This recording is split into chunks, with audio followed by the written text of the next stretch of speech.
Bismillahirrahmanirrahim. Assalamualaikum warahmatullahi wabarakatuh. Alhamdulillahirabbil alamin. Wassalatu wassalamu ala asyrafil anbiya'i wal mursalin wa ala alihi wa ashabi ajma'in, amma ba'du.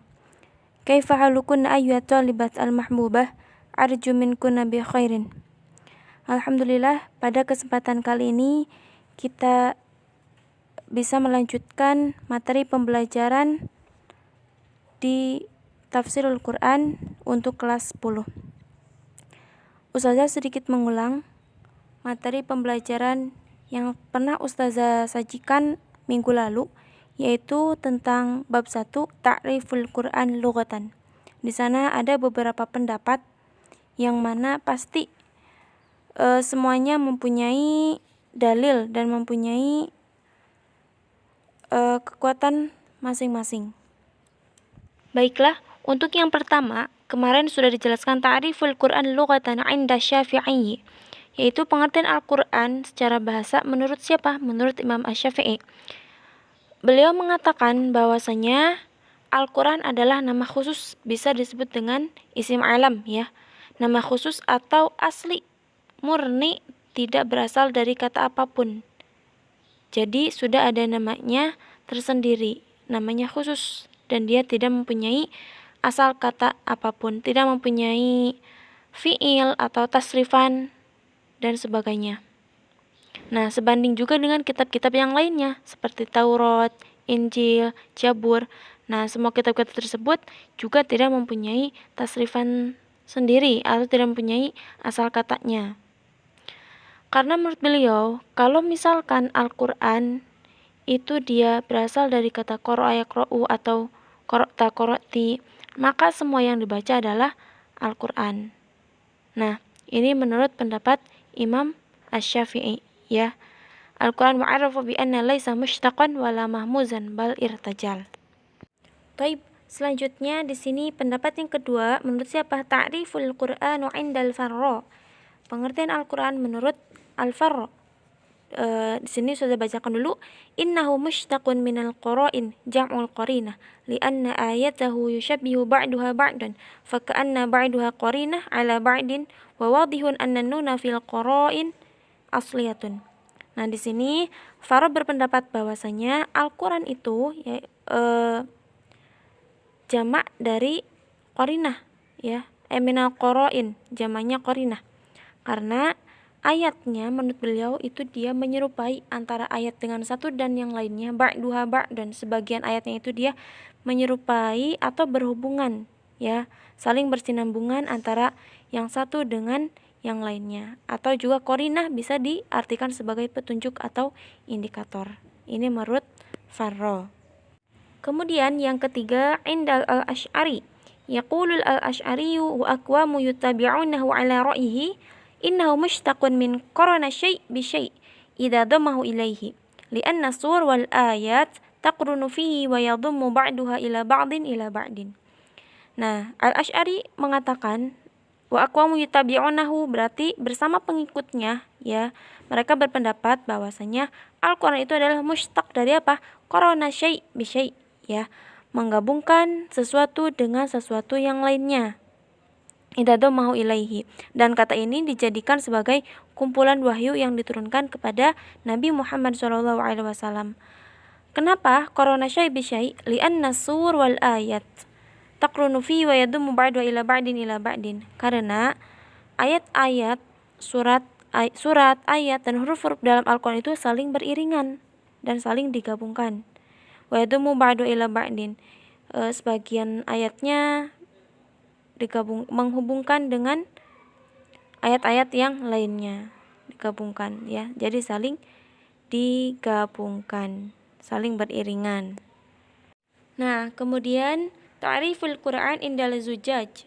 Pengertian Al-Quran secara bahasa menurut siapa? Zujaj, Imam Zujaj. Di sini yaqulu Zujaj inna lafdzal Quran mahmuzun ala wazni fu'lan mushtaqun min qur'i bi ma'nal jam'u wa minhu qara'al ma'u fil hawdi idza jam'uhu li'annahu jam'u thamaratil kutubis sabiqah. Nah, di sini dikatakan menurut Juzaz bahwasanya lafaz Al-Quran itu adalah mahmuz dari wazannya si fu'lan. fu'lan Qur'an mushtaqun minal qur'i, atau berasal dari kata qur'i bimakna jam'u, yaitu mengumpulkan. Kenapa disebut mengumpulkan?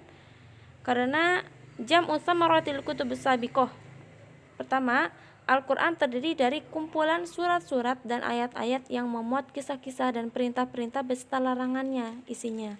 Kemudian samaratil kutubis sabiqah, Al-Quran juga mengumpulkan intisari ya. Samaratil kutubis sabiqah, intisari dari kitab-kitab yang diturunkan kepada para nabi sebelum Nabi Muhammad. Ya, berarti dari kitab Zabur, Taurat, Injil dan sebagainya. Itu Al-Quran itu memuat semuanya, intisari dari kitab-kitab terdahulu. Atau dalam ibaratnya di sini wa minhu qara'al ma'u fil haudi, mengumpulkan air di sebuah telaga. Intinya di dalam sebuah telaga itu kan jadi dikumpulin air dari beberapa macam jalan, cara, sumber, kemudian terkumpul di sebuah telaga. Nah, ini pengertian menurut Zujaj. Nah, kemudian nomor 5, ta'riful Qur'an inda Lihyani, pengertian Al-Quran menurut Lihyan. Wa yaqulu Lihyani innahu masdar mahmuz biwaznil ghufran mushtaqun min qara bima'na tala summiya bil maqru tasmiyatan lil maf'ul bimasdarihi.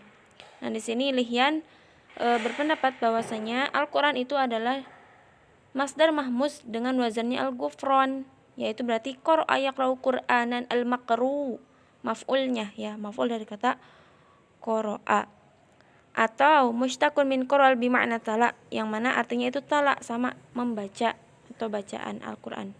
Sumya bihil maqru tasmiyatan lil maf'ul bimasdarihi. Nah, berarti kalau misalkan menurut Lihyan ini dia berbeda dengan Imam Syafi'i yang tadi ya. Kalau Imam Syafi'i dia tidak, Al-Quran bukan dari kata qara'a yaqra'u, tidak punya asal kata. Kalau misalkan Lihyan mengatakan bahwasanya Al-Quran itu dia adalah mahmuz, masdar mahmuz dengan wazan ghufran atau dari maf'ul maqru ya, yang dibaca, bacaan. Qur'anan masdarnya qira'ah. Nah, kemudian wal akhir aqwal ara wa arjahuha fal qur'anu fil lughah masdar muradif lil qira'ah wa minhu qawlu ta'ala inna 'alaina jam'ahu wa qur'anah fa idza qara'nahu fattabi' qur'anah, surat Al-Qiyamah. Pendapat yang terakhir inilah dia yang lebih aqwa, ala wa arjahuha, yang lebih kuat, yang lebih rajih. Jadi pendapatnya siapa? Pendapatnya Al-Lihyan. Nah, di sini pendapat Lihyan adalah yang paling kuat karena termasuk juga yang paling masyhur di kalangan yang lainnya.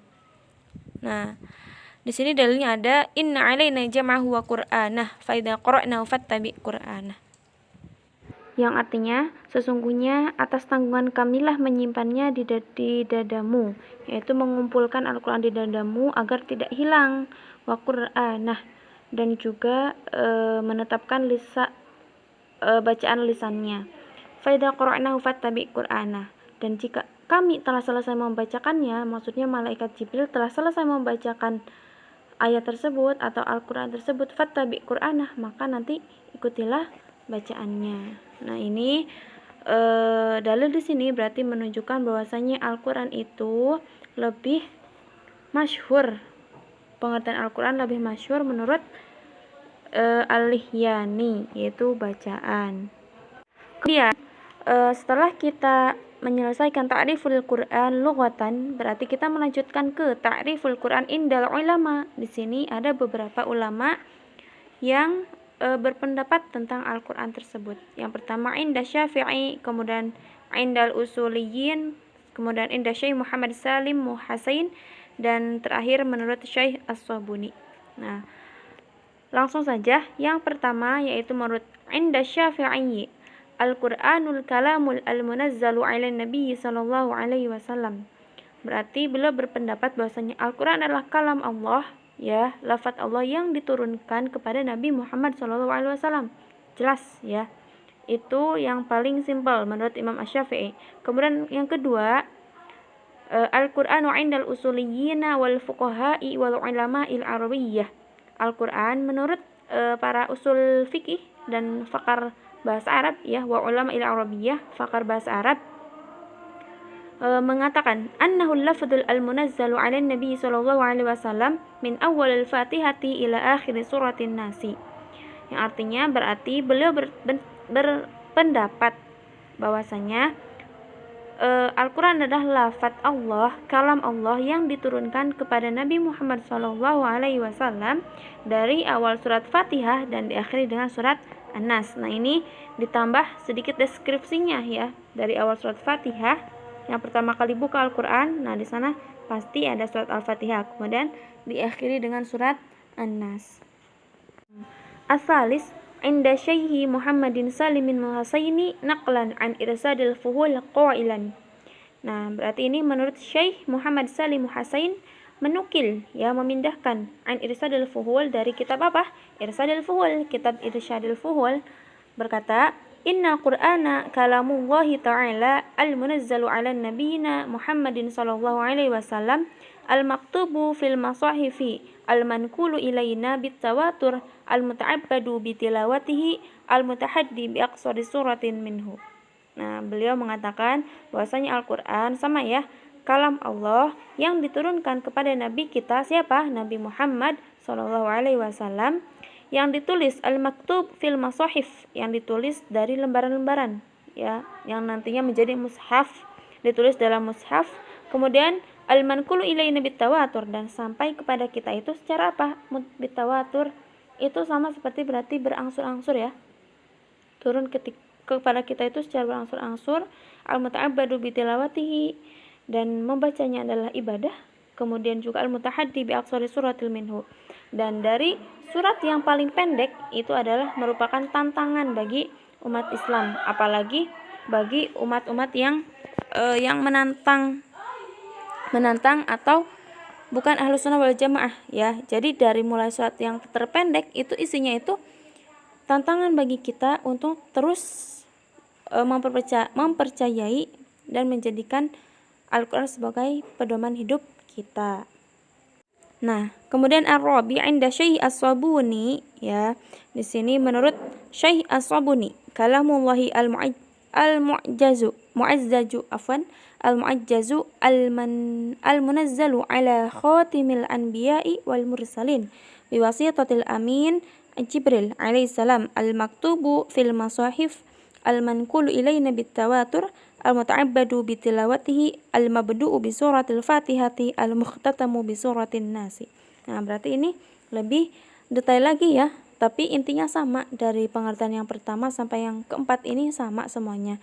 Hanya setiap pendapatnya itu banyak lagi deskripsinya, ditambahkan lagi. Ini berarti kalau menurut Syekh As-Sabuni, Al-Quran adalah lafaz atau kalam Allah yang mu'jiz al-munazzalu, yang diturunkan kepada khatimil anbiya, berarti nabi yang terakhir siapa?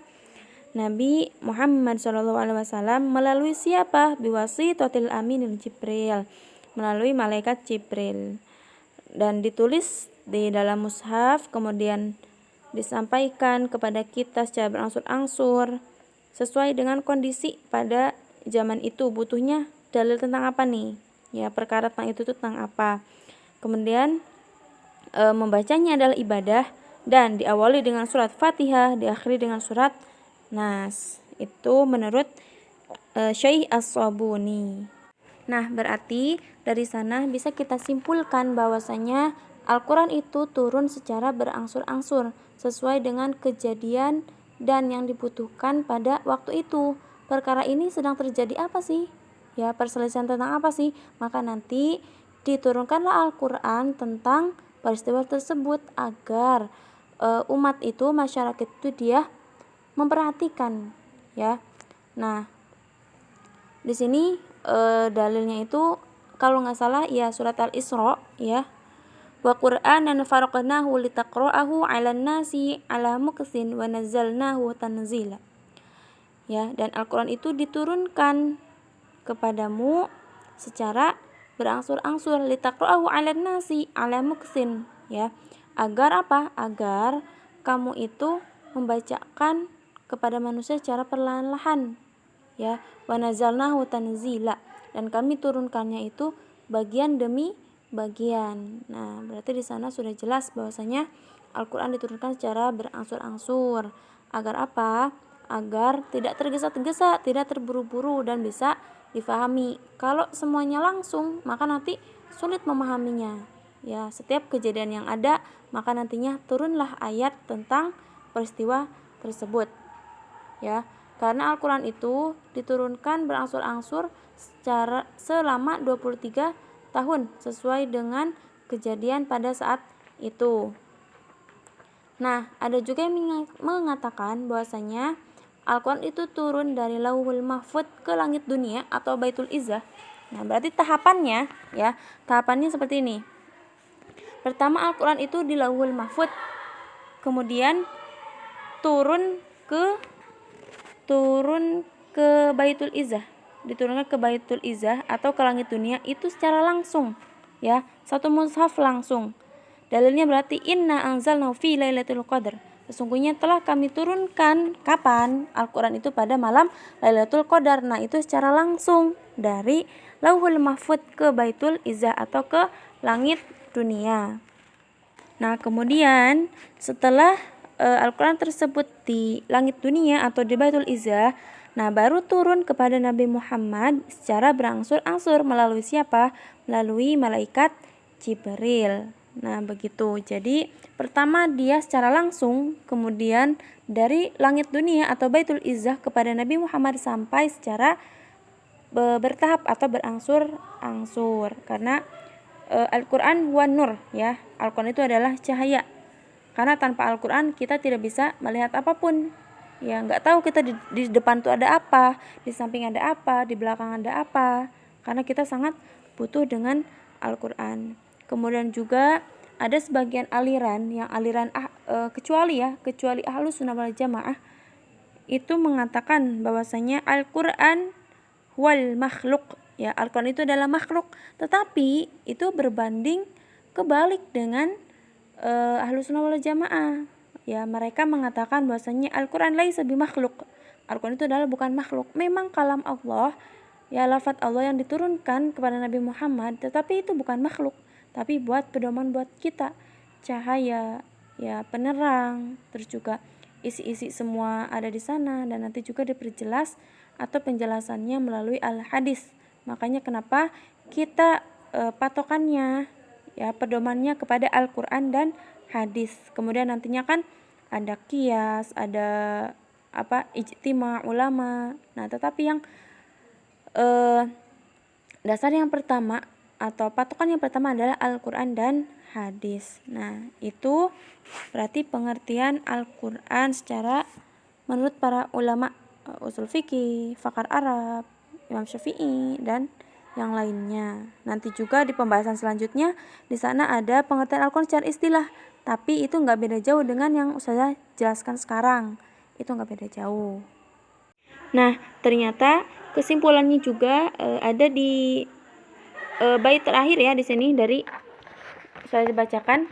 Famin hadi ta'rifat yu'arraful Qur'anul Karim fil istilahi syar'i bi annahu kalamullah ta'ala al-mu'jiz al-muha bihi ila nabi sallallahu alaihi wasallam, Nabi Muhammad biwasitatil malikil Jibril alaihi salam al-manqulu ilaina bitawatur al-muta'abbadu bitilawatihi al-mabdu'u bi suratil Fatihati wal makhtumu bi suratin Nasi.